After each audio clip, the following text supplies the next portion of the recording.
आला हजरत इमाम अहले सुन्नत मुजद्दिदीन मिल्लत मेरे आला हजरत से किसी ने पूछा था कि हजरत जी बीबी नात पढ़ सकती है? फतावा रज़विया की 14वीं जिल्द, बीबी मिलाद पढ़ सकती है? मिलाद। आला हजरत ने फरमाया अगर बीबी मिलाद पढ़ रही हो, नात पढ़ रही हो और उसकी आवाज गैर महरम के कानों तक जा रही हो, फरमाया उसे सवाब नहीं होगा, उसे हराम काम करने का गुनाह दिया जाए।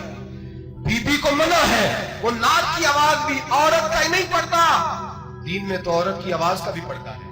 दीन में तो औरत की हजरत सैयदा ज़ैनब, हजरत फातिमा की वो लख्ते जिगर जो मैदान करबला में इमाम हुसैन बराबर की शरीक रही सैयदना इमाम हुसैन के साथ। याह्या बिन मोइन कहते हैं मैं 15 साल तक हजरत ज़ैनब का पड़ोसी रहा हूँ। 15 साल, घर बराबर होता है ना, बंदा बीबी देख ही लेता है।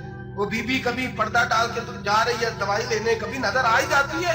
कहते हैं 15 साल में सैयदा फातिमा की बेटी का पड़ोसी रहा हूं, मैंने कभी बुरके में छुपी हुई ज़ैनब भी नहीं देखी, बुरके में छुपी हुई ज़ैनब भी कभी नहीं देखी। हजरत अब्दुल्ला बिन जाफर तैयार जनाबे अलीउल मुर्तजा के भाई थे, उनके बेटे के साथ इनका निकाह हुआ था, बीमार हो गई। हजरत अब्दुल्ला कहने लगे ज़ैनब चल तुझे हकीम के पास ले जाऊं, तबीब के पास ले जाऊं। तो हजरत ज़ैनब कहने लगी आप जाइए मेरा हाल बता के दवाई ले आइए। तो हजरत अब्दुल्ला जाफर तैयार कहने लगे शरीयत में गुंजाइश है डॉक्टर के पास जाने, हकीम के पास जाने की गुंजाइश है, तो चलती क्यों नहीं? तो हजरत ज़ैनब कहने लगी शरीयत में गुंजाइश तो है, पर अब्दुल्ला मेरी मजबूरी ये है कि मैं फातिमा की बेटी हूँ। शरीयत में गुंजाइश तो है पर मेरी मजबूरी ये है कि मैं हुसैन की बहन हूँ। शरीयत में गुंजाइश है पर मैं हसन की बहन हूँ।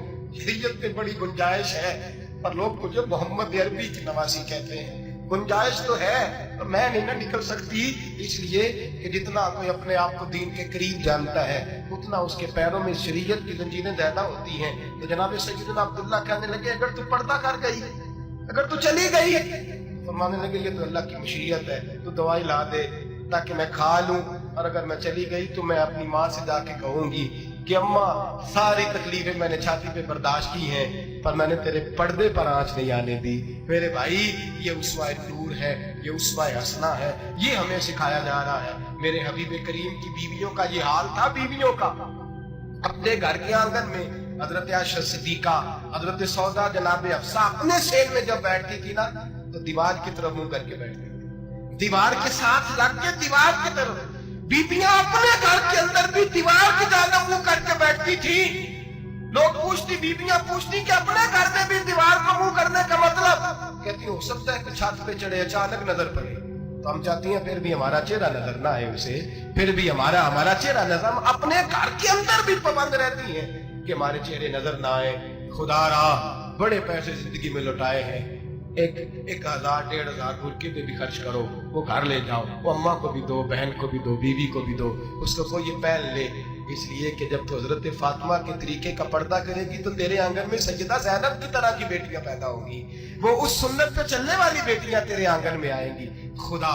खुदारा मेरे भाई आज ये नियत करो, ये इरादा करो और अपने घरों को पर्दे का पाबंद बनाओ। अगर एक बेटी पर्दादार हो गई तो कई खानदान पर्दादार हो जाएंगे, अगर एक बेटी पर्दादार हो गई तो कई घराने संवरेंगे, कई जगह पे नूर फैलेगा।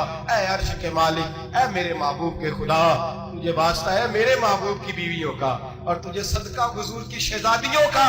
ऐ अल्लाह इतना करम बरसा, इतनी रहमत बरसा कि मेरे वतन की बेटियां और मेरे वतन की माएं बहनें बच्चियां ये समझ जाए कि हमारी निजात सिर्फ हजरत फातिमा के बुरके में है, हजरत आयशा के पर्दे में है, सैयदा खदीजतुल कुबरा के हिजाब में है। अल्लाह करे ये समझ जाए और ये जब भी सजदा करें तुझसे हयाई मांगे, ये तुझसे जब भी सजदा करें ये तुझसे अपने लिए चादर ततहीर और पर्दा तनवीर ही मांगे।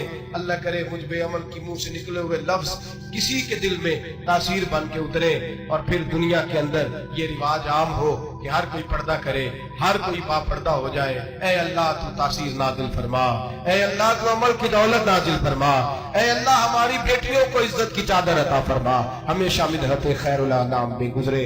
दुआ है ये उम्र दरूद सलाम में गुजरे। आखिर